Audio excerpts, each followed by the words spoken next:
तो hey guys, HTML की एक और नई वीडियो में आपका स्वागत है। मेरा नाम है प्रेम सिंह और आप देख रहे हैं अर्निंग प्लानर। तो फ्रेंड्स, आज की वीडियो के अंदर मैं आपको टोटली 5 फॉर्म एट्रीब्यूट्स बताने वाला हूं जिनको आप डायरेक्टली फॉर्म के अंदर यूज में ले सकते हो। इन एट्रीब्यूट्स का नाम है, एक का नाम है एक्शन, दूसरे का नाम है फॉर्म एक्शन, तीसरे का नाम है मेथड, चौथे का नाम है नेम और फिफ्थ जो है उसका नाम है नो वैलिडेट। इन पांचों के पांचों एट्रीब्यूट्स को आप कैसे यूज में ले सकते हो, इनका क्या काम है, किस किस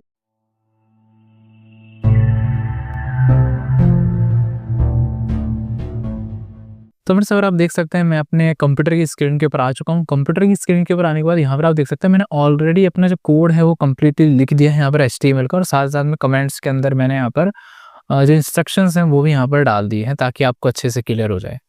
यहाँ पर आज हम जो एट्रीब्यूट्स देखने वाले हैं वो है action attribute, form attribute, name, method and no validate attributes. Basically हमारे जो एट्रीब्यूट्स थे इनपुट टाइप के, वो सारे एट्रीब्यूट्स मैंने आपको बता दिए हैं। अब ये जो एट्रीब्यूट्स हैं फॉर्म एट्रीब्यूट्स हैं। फॉर्म एट्रीब्यूट्स यानी कि जो फॉर्म लेवल पर लगाए जाते हैं, मतलब जो फॉर्म के ऊपर लगते हैं, ना कि किसी इनपुट टाइप के ऊपर। ठीक है, तो हम लोग यही देखने वाले हैं फिलहाल। तो सबसे पहले हम लोग एक्शन एट्रीब्यूट के ऊपर आते हैं। एक्शन एट्रीब्यूट बेसिकली करता क्या है?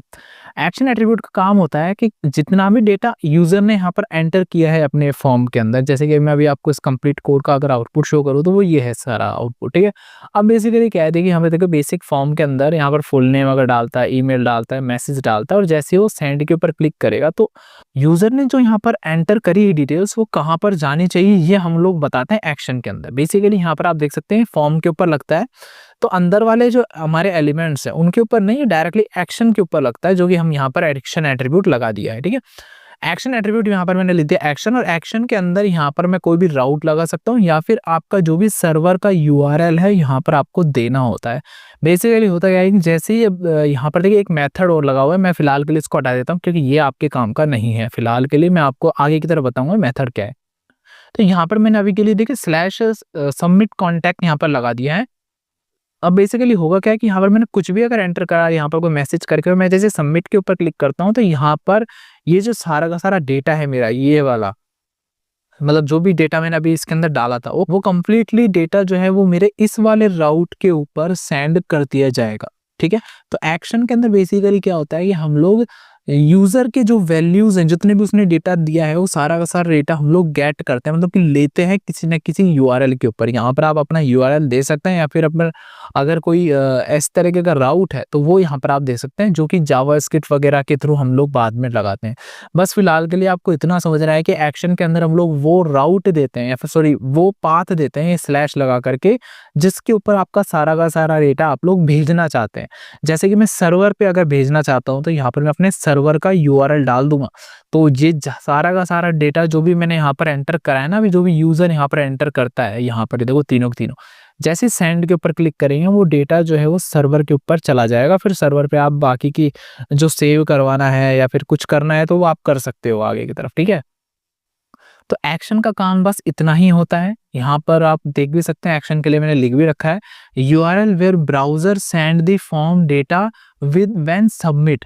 ठीक है, यानी कि अगर आप कोई भी डेटा यूजर जो है वो डालता है और वहां पर वो सबमिट करता है, तो ब्राउजर क्या करता है ना कि उस डेटा को उस URL के ऊपर भेज देता है जो URL आप यहाँ पर डालते हो। अगर आपने यहाँ पर कुछ भी नहीं दिया और इस तरीके से अगर आपने स्लैश ही लगा दिया, तो जैसे ही आप सबमिट करेंगे ना, तो जो करंट पेज है ना आपका, जैसे मेरा अभी यह वाला पेज है, तो जैसे मैं सबमिट करूंगा तो इसी पेज के ऊपर मेरा डेटा जो है वो सेंड हो जाएगा। जैसे कि मैंने यहाँ पर दे दिया, ये लिख दिया और सबमिट किया, देखो इसी पेज के ऊपर ये डेटा जो है वो यहाँ पर सबमिट हो चुका है। मेरा URL दे सकता है चेंज हो गया यहाँ पे, जबकि अभी URL यह वाला था। ठीक है, तो आपको ये क्लियर होगा भाई URL में बहुत सारी चीजें थी, वो मैं आपको बताऊंगा कैसे आई थी वो सारी चीजें। ठीक है, फिलहाल के लिए आपको इतना समझ लीजिए कि एक्शन का मतलब होता क्या है यहाँ पे। ठीक है, एक्शन का आपको समझ में आ गया।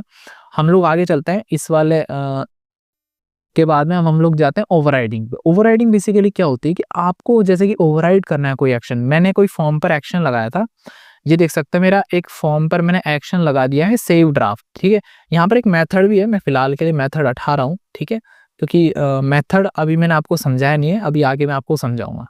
यहाँ पर मैंने एक्शन लगा दिया, चूंकि ये फॉर्म पर ही लगता है, तो मैंने एक्शन में यहाँ पर सेव ड्राफ्ट नाम का कुछ भी डाल दिया यहाँ पर नाम। ठीक है, आपको यहाँ पर अपने सर्वर का राउट या फिर URL यहाँ पर आपको दे देना अपने सर्वर का, जैसे आप सर्वर का यूआरएल देंगे, सारी की सारी डिटेल्स जब यूजर एंटर करेगा, यहाँ पर जैसे कि मैं एंटर कर देता हूँ कुछ भी, और जैसे ही मैं सेव एज़ ड्राफ्ट के ऊपर क्लिक करूँगा तो सारी की सारी डिटेल्स जो है वो सर्वर के ऊपर चले जाएँगी, फिर सर्वर उसे सेव कर सकता है, ठीक है। तो मैंने जैसे सेव के ऊपर क्लिक करा तो यहाँ पर आप देख सकते हैं हमारा सेव ड्राफ्ट नाम का वो पाथ आ चुका है ऊपर की तरफ, जो मैंने रखा था अभी-अभी, और उसके आगे की तरफ वो सारी की सारी डिटेल्स आ चुकी है, जो डिटेल्स यहाँ पर मैंने एंटर करी थी, ठीक है। वही चीज़ यहाँ पर भी हुई थी, अगर आपने गौर किया हो तो यहाँ पर देखो मैंने सेंड के ऊपर क्लिक किया, तो यहाँ पर अभी देखिए मैंने इसी पेज पर होना था, तो इसी पेज पे हुआ है। यहाँ पर देखना, मैं एक और ऊपर जाता हूँ और यहाँ पर मैंने कुछ भी लिख दिया, जैसे कि प्रेम मैंने यहाँ पर लिख दिया ऊपर वाले में, ठीक है। और यहाँ पर मैं आकर के जब इस डिटेल्स को एंटर करता हूँ, एक बार बैक जाता हूँ, ठीक है। अभी यहाँ देख सकते हैं यूआरएल अभी ये है, मैंने यहाँ पर कुछ भी लिख दिया, यहाँ पर मैंने कुछ भी यूआरएल डाल दिया। अब मैं जैसे सेंड के ऊपर क्लिक करूँगा तो यहाँ देख सकते हैं प्रेम आ चुका है, जो कि मैंने यहाँ पर डाला था, ठीक है। तो इसके ऊपर क्या हुआ, क्वेश्चन मार्क के आगे की तरफ ये आपका सारा का सारा डेटा है जो कि इनक्रिप्ट होकर के जा रहा है, ठीक है। ये चीज़ आपको ध्यान में रखना है कि सारा का सारा डेटा जो है वो आपका सर्वर पे जाएगा, सर्वर या फिर जो भी राउट आपने दिया ना ये वाला, इसके ऊपर जाएगा ये सारा का सारा डेटा, ठीक है। मैं बैक चलता हूँ, ये भी आपको क्लियर हो गया होगा। यहाँ से सेव ड्राफ्ट के ऊपर क्लिक करने पर भी यही काम कर रहा है, ठीक है। अब यहाँ पर ओवरराइडिंग का कैसे काम हो रहा है, ठीक है। एक्शन तो आपको समझ में आ गया होगा बेसिक फॉर्म से। ओवरराइडिंग क्या होती है, बेसिकली आपने फॉर्म के लेवल पर, जैसे कि अपना फॉर्म है ये वाला, इस फॉर्म के अंदर मैंने एक्शन में ऑलरेडी बता दिया है कि सेव ड्राफ्ट के अंदर ये वाला डेटा भेजना है। सेव ड्राफ्ट नाम का कोई राउट है, उसके ऊपर ये जो भी यूजर डिटेल एंटर करेगा ना, वो डिटेल्स भेजनी है वहां पे। तो ये क्या करेगा कि यहाँ पर जैसे आप कुछ भी डिटेल्स एंटर करेंगे, तो जैसे सेव ड्राफ्ट के ऊपर क्लिक करेंगे तो यहाँ पर आप देख सकते हैं सेव ड्राफ्ट आ चुका है, और क्वेश्चन मार्क के आगे सारी डिटेल्स जो है वो यहाँ पर जा चुकी है सेव ड्राफ्ट के ऊपर। लेकिन वहीं अगर मैं थोड़ा सा नीचे जाऊं, देखो एक और बटन यहाँ पर बना हुआ है, और यहाँ पर देखिए एक और बटन बना है। यहाँ पर टोटली 3 बटन हैं सबमिट के, ठीक है, जिसमें से पहला बटन ये है, दूसरा बटन ये है, और तीसरा बटन ये रहा, ठीक है। यहाँ पर एक चीज और है, फॉर्म मेथड, मैं इसको हटा देता हूँ, ये आपके काम का नहीं है, इस पे ज्यादा ध्यान भी नहीं देना है, मैं आपको बताऊंगा इसका क्या काम है। बट फिलहाल के यहाँ पर देखो फॉर्म एक्शन लिखा हुआ है। अब ये फॉर्म एक्शन बेसिकली क्या है, ओवरराइड करने के लिए यूज में लेते हैं। आज की वीडियो के अंदर मैं आपको 2 ये बताने वाले थे, तो जिसमें से एक्शन मैंने आपको बता दिया। फॉर्म एक्शन बेसिकली कर क्या रहा है यहाँ पे, जैसे ही आप यहाँ पर इस वाले बटन के लिए, ये जो सबमिट बटन आपने बनाया है, इसमें देख सकते हैं मैंने यहाँ पर लिख दिया पब्लिश। तो इसका मतलब होगा क्या कि यहाँ पर अब मैं अगर कुछ भी डिटेल्स एंटर करके अब इस पे क्लिक ना करके पब्लिक नाउ के ऊपर क्लिक करूंगा, तो इस बार देखो डेटा कहाँ जा रहा है, पब्लिक नाम वाले जो अपना फोल्डर है, फिर पब्लिक नाम वाला जो यूआरएल है, सर्वर है, या पब्लिक नाम वाला जो मेरा राउट है, उसके ऊपर जा रहा है सारा डेटा। देखो क्वेश्चन मार्क के आगे की तरफ आपका वही डेटा आ चुका है जो आपने अभी एंटर किया था, ठीक है। तो ये आपको क्लियर हो गया कि फॉर्म एक्शन और एक्शन करता है। एक्शन बेसिकली एक डिफॉल्ट बटन के ऊपर वो एक्शन लगा देगा जो एक्शन आपने फॉर्म में दिया था। आप देख रहे हो तो ये वाला जो सबमिट बटन है, इसके अंदर मैंने फॉर्म एक्शन कहीं पर भी नहीं लिखा हुआ है, इसीलिए इसने क्या करा, इस वाले बटन ने कि जो फॉर्म का एक्शन था ना, उस एक्शन को इसने खुद ब खुद डिफॉल्ट लगा लिया। लेकिन इसके नीचे वाले के अंदर मैंने फॉर्म एक्शन बताया है इसको, इसीलिए जब मैं यहाँ पर एंटर कर रहा हूँ तो इस बार ड्राफ्ट वाले में नहीं जा रहा, डेटा जा रहा है पब्लिक नाम वाले के अंदर, क्योंकि मैंने यहाँ पर फॉर्म एक्शन लिखा है। याद रहे, यहाँ पर तो आपको एक्शन लिखना होता है, और जो बटन सबमिट का बटन होता है उसके अंदर आपको फॉर्म एक्शन लिखना होता है, ठीक है वो एक्शन ही, फॉर्म एक्शन भी एक्शन ही, लेकिन यहाँ पर नाम इसका चेंज हो जाता है, फॉर्म एक्शन ही आपको यहाँ पर लिखना होगा। ऐसे यहाँ पर देखिए एक और सबमिट का बटन मैंने बनाया, इसके अंदर फॉर्म एक्शन मैंने लिखा प्रीव्यू नाम से। तो अब क्या होगा, जैसे ही यहाँ पर मैं प्रीव्यू के ऊपर क्लिक करूंगा तो यहाँ पर आप देख सकते हैं प्रीव्यू वाला जो अपना राउट, उसके ऊपर यहाँ पर ये सारा का सारा डेटा जा रहा है। तो ये आपको समझ में आ गया होगा कि आप एक्शन को कैसे ओवरराइड कर सकते हैं फॉर्म एक्शन के थ्रू, ठीक है। एक्शन हमेशा फॉर्म के ऊपर लगता है। अगर आपने किसी भी सबमिट के अंदर, सबमिट वाला जो भी आपने बनाया था ना, आप भले ही आपने इनपुट टाइप से बनाया हो या फिर बटन जो टैग है उससे बनाया हो, उसके अंदर अगर आपने फॉर्म एक्शन एट्रीब्यूट नहीं लगाया है तो ये बाय डिफॉल्ट जो फॉर्म के ऊपर ही एक्शन आपने डाल रखा है ना, ये एक्शन ले लेगा, जैसे कि यहाँ पर ऐसा हुआ है। उसी तरीके से फॉर्म एक्शन अगर आप लगा देते हो तो वो वाला जो एक्शन आपने फॉर्म में दिया था वो काम नहीं करेगा। अब ये फॉर्म एक्शन में जो आपने लिखा है ना, वो वाले पे डेटा जाएगा। बस यही चीज है आपको ध्यान में रखनी है एक्शन और फॉर्म एक्शन की। अब हम लोग आगे चलते हैं जो कि है नेम एट्रीब्यूट। अब बेसिकली नेम एट्रीब्यूट क्या होता है यहाँ पर हम लोग देख लेते हैं। कई बार मैं आपको बताने वाला था लेकिन इसलिए नहीं बताया क्योंकि मैंने आपको भी एक्शन वगैरह के बारे में नहीं बताया था, ठीक है। ये सारी चीजें जो मैं आज आपको बता रहा हूँ ना, सारी चीजें एक दूसरे से कनेक्टेड हैं, तो अच्छे से इन चीजों को समझना। थोड़ा सा कॉम्प्लेक्सिटी आ सकती है बट आपको ज्यादा कंफ्यूज नहीं होना है। जितना मैं आपको समझाने की कोशिश करूँ बस आप उतना समझ लीजिए, ज्यादा एक्स्ट्रा दिमाग कभी के लिए मत लगाइए, ठीक है। यहाँ पर मैंने देखिए क्या कर दिया, एक लेबल और इनपुट बना रखा है फिलहाल रेडियो, और यहाँ पर भी रेडियो है। और यहाँ देखो नेम के अंदर मैंने लिखा प्लान, और इसमें भी मैंने नेम के अंदर प्लान लिखा है, ठीक है। अब यहाँ पर मैं चलता हूँ और यहाँ देख सकते हैं फ्री, प्रो, ठीक है। यहाँ पर आपको पता होगा मेल और फीमेल के अंदर मैंने नेम वहां पर लिखवाया था एक बार पहले भी। नेम बेसिकली करता क्या है कि आपको लिखना पड़ता है कि किसके अंदर इस वैल्यू को स्टोर करके भेजना है। जैसे कि मैंने यहाँ पर अभी ये फ्री सिलेक्ट कर लिया, तो अगर मैंने फ्री सिलेक्ट किया है तो वो फ्री किसके साथ जाना चाहिए, तो वो जो फ्री है वो यहाँ पर प्लेन के नाम से जाएगा। जैसे कि अभी अगर मैं ऊपर जाऊं, ऊपर अगर आप गौर से देखें तो ऊपर देखो टाइटल मैंने लिखा था, जिसके अंदर देखो नेम क्या मैंने डाल रखा है, टाइटल। आप अंदर कुछ भी डाल सकते नहीं, मैंने यहाँ पर नेम डाला हुआ है टाइटल। फिलहाल के लिए मैं ये नीचे वाले जो है ना ये वाली, इसके अंदर भी देख सकते हैं यहाँ पर नेम लिखा हुआ है मैंने कंटेंट, ठीक है। इसमें तो नेम है टाइटल, इस वाले के अंदर है नेम कंटेंट, ठीक है। अब मैंने क्या करा यहाँ पर जैसे कुछ डिटेल्स एंटर करी, ठीक है। यहाँ पर जैसे कि मैंने लिख देता हूँ प्रेम, और यहाँ पर मैं लिख देता हूँ SING सिंह, ठीक है। और अब मैं जैसे ही सेव ड्राफ्ट या किसी भी सबमिट बटन पे क्लिक करता हूँ तो किसी भी तरीके का एक्शन हो रहा हो, यहाँ पर देख सकते हैं वो तो एक्शन आ जाएगा यहाँ पर, तो इतने URL के अंदर।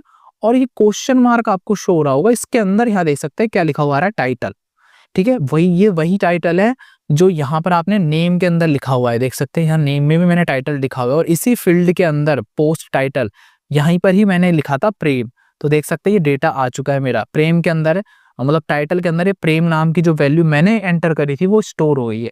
फिर यहाँ देखो एंड का साइन आ रहा है और इसके अंदर लिखा हुआ है कंटेंट, और ये कंटेंट कहाँ लिखा हुआ था, इस वाले देखो ये वाला जो टेक्स्ट एरिया ना इसके अंदर यहाँ देखो नेम के अंदर लिखा हुआ है कंटेंट, तो यहाँ पर भी कंटेंट आ रहा है और इसके अंदर वही लिखा है जो मैंने लिखा था सिंग, ठीक है। और यहाँ पर फिर एक्शन है, बाकी के तो एक्स्ट्रा चीजें, ठीक है। मैं बैक चलता हूँ, यहाँ देखो मैंने यही लिखा था टाइटल में प्रेम, और यहाँ पर सिंग लिखा था कंटेंट के अंदर, और यहाँ पर जाते देखो यहाँ पर आ चुका है टाइटल में प्रेम और यहाँ पर आ चुका है कंटेंट में सेम, ठीक है। तो ये आपको क्लियर हो गया कि हम लोग नेम क्यों डालते हैं, ठीक है। तो आप अगर किसी भी तरीके की इनपुट की फील्ड बना रहे हो, चाहे से वो टाइप कुछ भी हो, आपको उसके अंदर नेम जरूर से देना है। जैसे कि मैंने टेक्स्ट एरिया बनाया था तो उसका भी एक नाम डाल दिया मैंने कंटेंट, ताकि मैं सर्वर पे जब मुझे वो चीजें मिले तो मैं उस चीजों को एक्सेस कर सकूं। भाई आप अगर डायरेक्टली भेज दोगे प्रेम से या फिर जो भी मैंने यहाँ पर डाली, ये चीजें मिक्स नहीं हो जाएगी। अगर आपने प्रेम ये सिंग ऐसे, तो अभी चलो दो ही फील्ड है, ऐसे आपने बहुत सारी चीजें अगर दे दी है यहाँ पे, और जब यूजर सबमिट करेगा तो आप सर्वर पर जब वो चीजें जाएंगी, यहाँ पर जो आपने एक्शन में URL दिया था ना, उस URL के जब सारी सारी डिटेल्स जाएंगी ना, तो सर्वर कंफ्यूज हो जाएगा कि कौन सी चीजें कहाँ आ रही है, कौन सी चीजें कहाँ आ रही है। इसीलिए हमें नेम देना जरूरी है कि अगर कोई वैल्यू यूजर एंटर करता है तो वैल्यू को कहाँ पर स्टोर करना है, ठीक है। तो वो वैल्यू यहाँ पर स्टोर होगी, जो नाम आप दोगे ना, यहाँ पर देखो इनपुट टाइप टेक्स्ट लिख रखा है और देखो नेम मैंने दे दिया इसका, इस वाले इनपुट टाइप का नाम क्या है, टाइटल, ठीक है। लेबल तो होता है यूजर के लिए और ये नेम होता है अपने सर्वर के लिए, जो जहां पर भी डेटा जाएगा, ठीक है। तो अब डेटा कैसे जाएगा, टाइटल के अंदर स्टोर होकर के जाएगा, ठीक है। ऐसे यहाँ पर कंटेंट में स्टोर होकर जाएगा। ऐसे यहाँ पर देखो मैंने लगाया क्या, टाइप का लगाया रेडियो, रेडियो के अंदर मैंने नेम दे दिया प्लेन, और इसमें भी मैंने प्लेन दे दिया। सेम टू सेम इसलिए दिया है क्योंकि एक ही सिलेक्ट हो इन दोनों में से, ठीक है। वैल्यू दे दिया फ्री और यहाँ पर दे दिया प्रो, ठीक है। वैल्यू देना जरूरी है फ्रेंड्स, अगर आप वैल्यू नहीं देंगे तो डेटा भी नहीं जाएगा। बेसिकली हो क्या रहा है ना, जब यहाँ पर आप कुछ भी लिखते हैं तो वो तो वैल्यू होती है, लेकिन यहाँ पर ये तो बुलेट पॉइंट्स है ना, इनमें तो आप कुछ लिख नहीं सकते, तो वैल्यू तो देना पड़ेगा आपको। इसलिए यहाँ पर ये वैल्यू लिखा हुआ है, देख सकते हैं नेम प्लेन आ गया, और यहाँ वैल्यू के अंदर मैंने फ्री लिख रखा है और वही फ्री मैंने यहाँ लिख रखा है।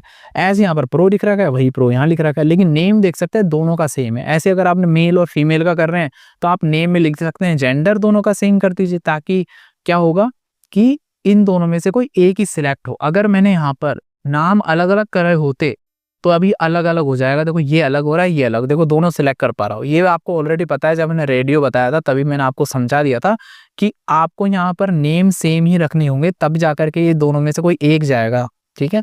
तो मैं यहाँ पर अभी के लिए नेम ये दे दिया, चैट बॉक्स मैंने ये लगा दिया, ये भी लगा दिया, यहाँ पर मैंने सेंड कर दिया सर्वे, तो यहाँ पर देख सकते हैं अभी कुछ भी नहीं आ रहा है, ऊपर यूआरएल में भी कुछ नहीं आ रहा, क्योंकि यहाँ पर जो है वो मेथड पोस्ट लगा हुआ है। मैं इसको हटा देता हूँ, मेथड मैं आपको अभी बताऊंगा बाद में, ठीक है। मैं वापस से बैक चलता हूँ और फिर से इस पर क्लिक करता हूँ, ठीक है। 1 मिनट रिफ्रेश करना पड़ेगा इसको। मैंने फ्री सेलेक्ट कर लिया, इन दोनों पे टिक लगा दिया और यही, और मैंने सेंड कर दिया। तो अब देख सकते हैं ये वाला यूआरएल था अपना एक्शन वाला, और इसके आगे की तरफ ये अपना डेटा का सारा जा रहा है। अब इस डेटा में देखो क्या क्या है, प्लेन है, क्योंकि प्लेन मैंने यहाँ पर डाल रखा है। देखो ये रहा नेम प्लेन है, ये वाला भी नेम प्लेन ही है। तो जब नेम जिसके सेम हो गए ना, तो जो सबसे पहले आपने सिलेक्ट कर रखा होगा वही आ जाएगा। देखो नेम प्लेन था तो प्लेन है, प्लेन में मैंने क्या सिलेक्ट किया था, फ्री, तो फ्री आ गया। यहाँ पर देखो आगे की तरफ एंड लगा करके, यहाँ पर और भी क्या चीज है, नेम इंटरेस्ट, ठीक है, इंटरेस्ट, और ये एक और है इंटरेस्ट। यहाँ पर दो इंटरेस्ट है, मैंने दोनों वो ही सिलेक्ट कर लिया यहाँ पर इंटरेस्ट के अंदर। तो देखो क्या आ रहा है, interest name and interest update, तो दोनों ही इंटरेस्ट में कन्वर्ट हो चुके हैं यहाँ पर, ठीक है। तो दो इंटरेस्ट आ रहे हैं यहाँ पर, ठीक है। तो आप नेम कुछ भी देंगे ना तो उसके साथ ऐसा ही बिहेवियर होगा। बस एक रेडियो बटन ही ऐसा है जिसमें से अगर आपने दोनों के नेम सेम कर दिए तो एक ही सिलेक्ट होगा उन दोनों में से, ठीक है। वैल्यू देना इसलिए जरूरी है, जो वैल्यू आप यहाँ दोगे वही वैल्यू यहाँ पर जाएगी, ठीक है। यहाँ पर देखो मैंने फ्री लिख रखा है, इसलिए यहाँ जा रही है ये वाला फ्री, ठीक है। और अगर नीचे जाऊं तो देखो चेकबॉक्स में भी मैंने वैल्यू में क्या लिखा हुआ है, न्यूज, तो इसलिए यहाँ पर देखो इंटरेस्ट के अंदर न्यूज जा रहा है, ठीक है। वैल्यू इसलिए देना जरूरी है क्योंकि यहाँ पर यूजर खुद से वैल्यू नहीं डाल पाएगा, तो तुम्हें यहाँ पर खुद से वैल्यू लिखनी पड़ेगी, ताकि यूजर सिर्फ चेक मार्क ही लगाएगा तो ये चेक मार्क के अकॉर्डिंगली वैल्यू चले जाए, ठीक है। ऐसे हिडन के लिए, हिडन में तो आपको कोई जरूरी है नहीं। डिसेबल फील्ड है, डिसेबल फील्ड के अंदर आपको या तो वैल्यू दे दीजिए या फिर प्लेस होल्डर दे दीजिए। प्लेस होल्डर का तो कोई काम है नहीं, वैल्यू आप दोगे। और वैल्यू क्या होती है मैंने आपको बता रखा है ऑलरेडी, वैल्यू जो है वो सर्वर पे जाएगी यहाँ पर, ठीक है। अब यहाँ पर वैल्यू लिखी हुई है नॉट सेंड, और जैसे मैंने यहाँ पर क्लिक किया तो यहाँ पर देखिए यहाँ पर ही आएगा रेफरल इंटरेस्ट अपडेट आ गया, रेफरल कैंपेन आ गया। और अगर मैं यहाँ जाता हूँ तो ये किस नाम से है, नेम इसने दे रखा है सबमिट बीटीएन, नहीं सबमिट बीटीएन नहीं है, इसका है इग्नोर, ठीक है। तो मैं यहाँ पर जाऊंगा और यहाँ पर आप देख सकते हैं इग्नोर नहीं आ रहा। इग्नोर क्यों नहीं आ रहा, क्योंकि ये फील्ड डिसेबल्ड है, और डिसेबल फील्ड अगर आपने एक बार कर दी ना किसी भी फील्ड को इस तरीके से डिसेबल, तो वो फील्ड का डेटा जो है वो जाएगा ही नहीं। अभी के लिए ये सिर्फ इन्हीं फील्ड्स का डेटा जाएगा, और ये डिसेबल वाले का नहीं जाएगा, क्योंकि आपने इस वाले इनपुट फील्ड को डिसेबल कर दिया है। आपको ये समझ में आया होगा, एक्शन समझ में आ गया ना आपको, बस इतना समझ में आना चाहिए कि एक्शन पे हम लोग डेटा को भेजने वाला पाथ या फिर यूआरएल दे देते हैं, और यहाँ पर जो नेम है ये हम लोग किसी एक इनपुट फील्ड का नाम हम लोग को देना पड़ता है, ठीक है। जो भी इनपुट फील्ड आप यूज में ले रहे हैं ना उन सब के अंदर आपको नेम देना पड़ेगा।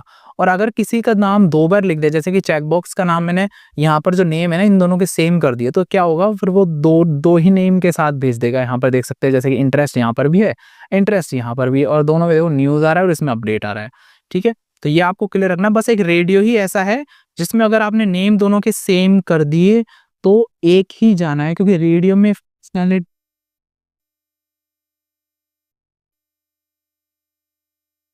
क्योंकि रेडियो में जो है वो फंक्शनैलिटी ही कुछ ऐसी होती है कि दोनों में से कोई एक ही सिलेक्ट करना होता है। जैसे कि देख सकते हैं यहाँ पर रेडियो में मैं यहाँ इन दोनों के नेम क्या है सेम है, इस वजह से कोई एक ही सिलेक्ट कर पा रहा हूँ मैं एक बार में।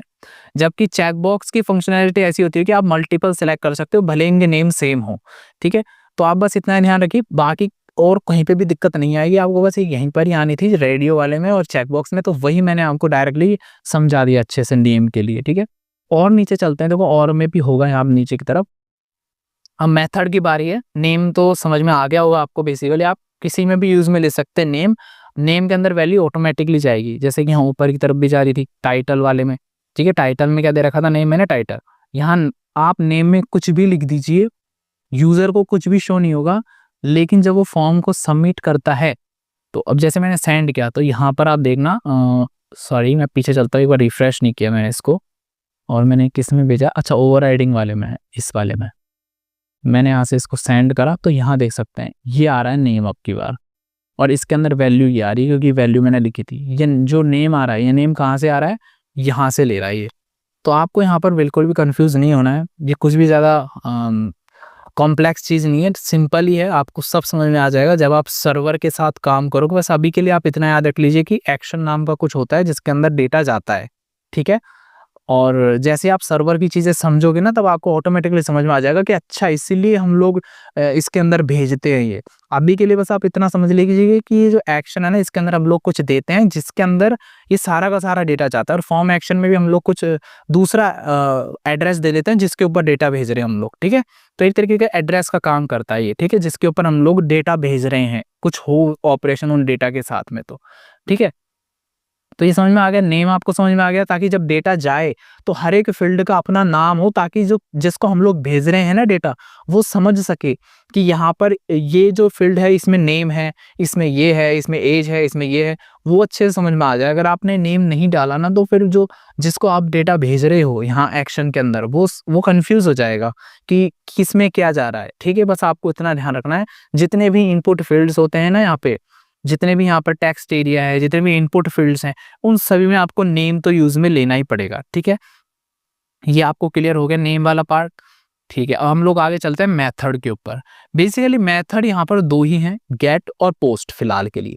गेट मेथड में क्या होता है, बाय डिफॉल्ट गेट लेता है। गेट में होता क्या है कि यहाँ पर ये जो डिटेल्स आपको शो हो रही है ना, इस तरीके से शो होती रहती है डिटेल्स यूजर की, ठीक है। तो यूजर क्या कर सकता है, डायरेक्टली यहाँ पर जैसे सबमिट कर दिया उसने फॉर्म, और यहाँ पर आकर के वो अपनी मर्जी से कुछ भी डिटेल्स एंटर करके भी सबमिट करेगा ना, तो भी उसकी डिटेल्स जो है वो सबमिट हो जाएगी, कोई वैलिडेशन ही नहीं लगी यहाँ पे, ठीक है। तो इस तरीके से हैक होने के चांसेस हो जाते हैं अपनी वेबसाइट के, इसलिए हम लोग यहाँ पर गेट मेथड ना लगा करके पोस्ट मेथड यूज में लेते हैं। अब यहाँ पर देखिए मेथड लगाया हुआ गेट। अब गेट मेथड क्या है कि बाय डिफॉल्ट लगा होता है, अगर आप नहीं लगाते हो ना तो भी लगी जाता है ये ऑटोमेटिक, इसलिए ऊपर की तरफ यहाँ पर देखो मैंने कहीं पर भी मेथड गेट नहीं लगाया। चलो सबसे फर्स्ट वाले फॉर्म पर ही चलते हैं अपन, जो कि अपना ये वाला था बेसिक फॉर्म वाला।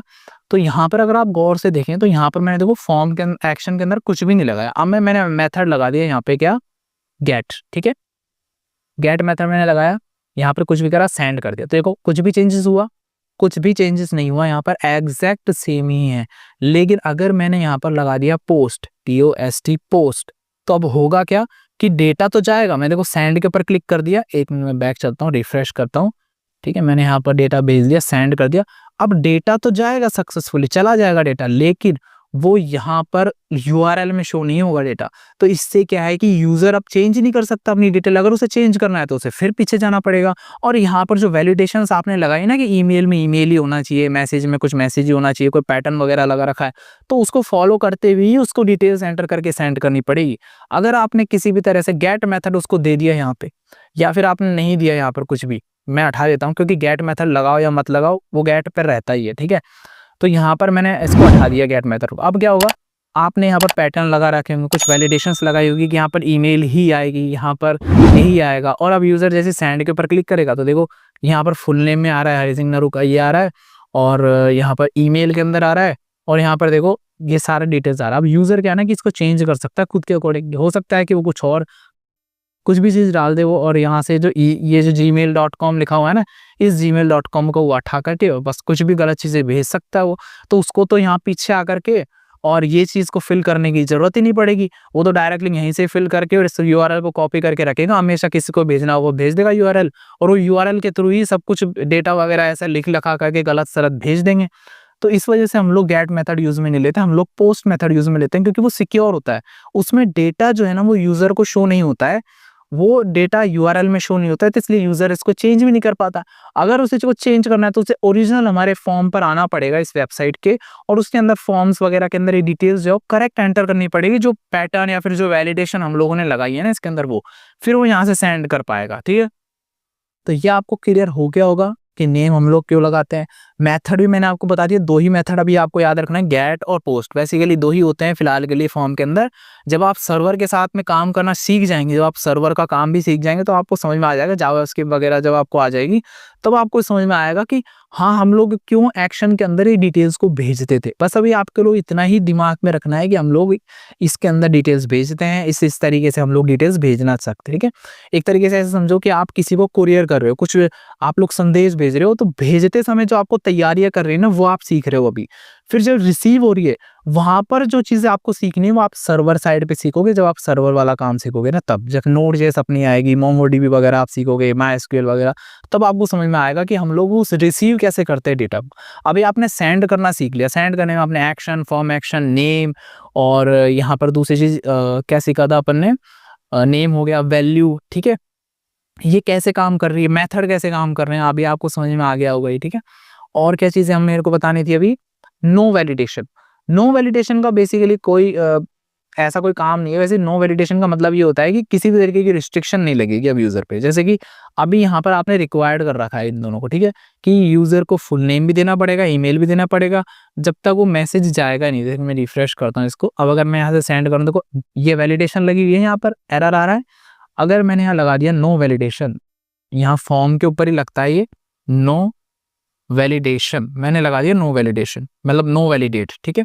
नो वैलिडेट जैसे मैंने किया इसको, अब मैं जैसे सेंड करूंगा, देखो सेंड हो गया सक्सेसफुली। तो किसी भी तरीके का एरर नहीं आता है फिर फॉर्म में। एक चीज याद रखना, भले आपने पैटर्न लगाओ, भले आपने ईमेल लगाया हो, किसी भी तरीके की जो भी आपने वैलिडेशन यहाँ दी है ना, वो फिर काम ही नहीं करेगी।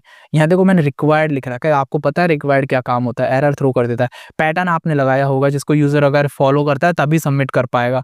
तो अगर आपने यहाँ पर नो वैलिडेट लिख दिया ना फॉर्म के अंदर, तो इससे होगा ये कि यूजर को पूरी आज़ादी मिल जाएगी। वो ईमेल के अंदर भले खुद का मोबाइल नंबर लिख करके सबमिट कर दे, उसको कोई एरर नहीं मिलने वाला। यहाँ देखो टाइप ईमेल है, इसमें क्या एरर आती है अपने, अगर मैं यहाँ पर कुछ भी डाल देता हूँ तो एरर आती है ना कि आप इसको नहीं, आपको प्रॉपर ईमेल लिखना है, ऐसा आता है यहाँ पर एरर। लेकिन अगर मैं अब सेंड करूँगा, देखो सक्सेसफुली सेंड हो गया, कोई एरर नहीं आई। तो इसका यही काम होता है वैलिडेट का, ठीक है। आपको इस समझ में आ गया नो वैलिडेट का क्या काम है, मेथड क्या है बता दिए, नेम क्या है बता दिए, फॉर्म एक्शन बता दिया, और एक्शन भी मैंने आपको अच्छे से क्लियर कर दिया, ठीक है। ये सारी डिटेल्स इसके अंदर और भी मैंने यहाँ पर नीचे की तरफ फॉर्म्स वगैरह बनाए हुए हैं एग्जाम्पल के लिए, लेकिन समय ऑलरेडी बहुत ज़्यादा हो चुका है। और वैसे ही मैंने अच्छे से आपको सारी चीज़ें अच्छे से एक्सप्लेन कर दिया, तो आपको अच्छे से समझ में आ गया होगा कि कैसे क्या चीज़ क्या काम कर रही है। आप इसका एक स्क्रीनशॉट ले सकते हैं, मैं धीरे धीरे करके इसको नीचे ले रहा हूँ, ठीक है। ये पहला हो गया, ये दूसरा वाला है यहाँ तक, और यह तीसरा वाला है यहाँ तक, और ये फोर्थ वाला है, ठीक है, इसका भी ले सकते हैं आप स्क्रीनशॉट, यहाँ तक है ये। और फिर ये फिफ्थ वाला आ गया एग्जाम्पल, ठीक है, नो वैलिडेट का, ठीक है। तो ये आपको समझ में आ गया होगा, ये डिटेल्स जो है मैंने आपको अच्छे से क्लियर कर दिया है। अगर आपको कोई भी डाउट होता है तो आप मुझे कमेंट बॉक्स में पूछ सकते हैं। बस इतना याद रख लें कि एक्शन में क्या होता है, हम लोग जिसको डेटा भेजते हैं उसका एड्रेस होता है। फॉर्म एक्शन के अंदर भी जिसको हम लोग डेटा भेजते हैं उसी का एक्शन होता है, लेकिन हम लोग स्पेसिफिक एक सबमिट बटन पे बताते हैं कि इस पे अलग से भेजना, मतलब कि स्पेशल बटन बोल सकते हो, तो ठीक है। और फिर नेम के अंदर हम लोग फील्ड्स बनाते हैं, जिसके अंदर यूजर जब कुछ डिटेल्स एंटर करे तो वो डिटेल्स जो है उस नेम के अंदर होते हुए जाए, नेम में स्टोर होकर के जानी चाहिए, ठीक है।